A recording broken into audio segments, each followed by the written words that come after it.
So Mercedes is making progress. They are making progress.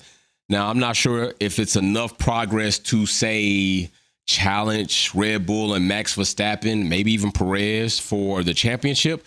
But I think it's progress that we can start looking forward to 2023 and probably say, given a good offseason with testing, more development, understanding of this car that they have birthed because it's completely different, that other teams may have to be on alert, especially if what is happening now begins to, it's already a trend. It's already trending, but is it going to be steady progression to the end of the season? If that is the case, Mercedes may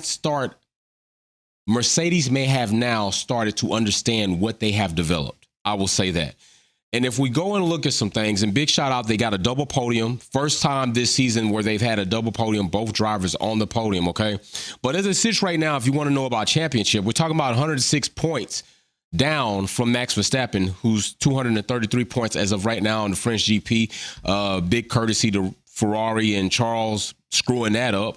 But in the event of them doing that, Red Bull benefited, Mercedes benefited, everybody underneath that benefited. Like, people need to stop that. Once you see one of the top cars comes off, people underneath that slide up. It happens. It's normal. But George is 90 points in the deficit, so a bit closer than Hamilton. George is in the top 5 driver position. Hamilton, as you know, just outside of that. But let's not mistake this. Hamilton has a total of 5 podiums, but what is more important to me, at least, is that 4 of those podiums have come back to back. We're talking about 3rd in Canada, 3rd in Silverstone, 3rd in Austria, and now second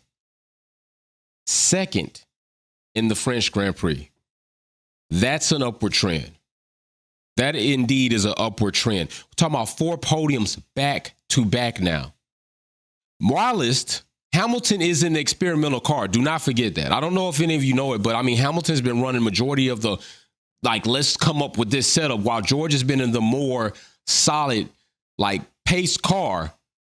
Hamilton has, and it's got to be some credit given him to put himself in that position, knowing what he'd lost and what was taken from him the season before, to do that in the sake of developing this car, which he has done since he's been in Mercedes. But don't sleep. Mercedes probably has the best driver pairing on the grid. Do not let the cloud of an undeveloped or misunderstood car fool you. George Russell, who has 2 first names, by the way, you're stingy. Lewis Hamilton, Sir Lewis Hamilton, by the way, because you're a knight, are probably the best driver pairing, vet, GOAT, great to rookie coming into Mercedes. Not rookie to Formula One. George has been earning his stripes when driving for Williams, right? An underperforming team with what has now definitely been proven a star of a rising driver. George has 4 podiums total, but that's not what's most important to me when I look at George's stat. He has a DNF, 1 DNF in Silverstone. If you look at the other races, because I hate when people say if you take that out, you can't take it out, it's there. If you don't look at that, you can't look at it, it's there. He has a DNF in Silverstone. But if you look at the other races, anytime George has finished a race, brother's top 5. Brother's top 5. Anytime George finishes a race, he's been top 5. That speaks loud to me. That speaks loud to me.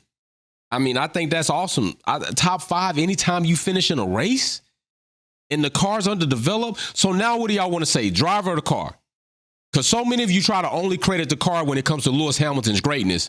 But meanwhile, you got another driver and he's just great. It ain't the car. Y'all got to stop that bull crap too, because that's a bunch of hogwash. These 2 drivers are in underdeveloped, misunderstood cars, and they're performing top 5.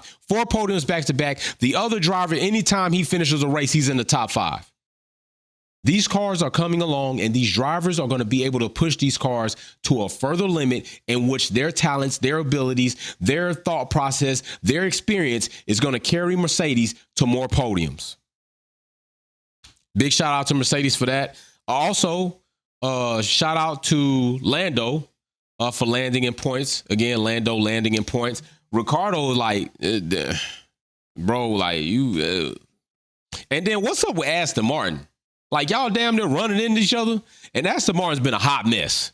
A hot mess. They need to get their stuff together because I'm not feeling none of that. Ferrari's about to start taking more grid penalties if they have to replace things. And since Charles wrecked the car, I'm hoping nothing's wrong with the power unit. Nothing's wrong with the gearbox. But if it is, I mean, Charles, what? He's already had 4 ICEs, 4 turbochargers, 4 MGUH, 4 MGUK, 4 ESs, energy stores, 3 CEs, control electronics, and 6 exhausts. If anything else needs to be replaced for this car being damaged, he's going to be taking grid penalties. Carlos just took one for the power unit replacement and bounced back.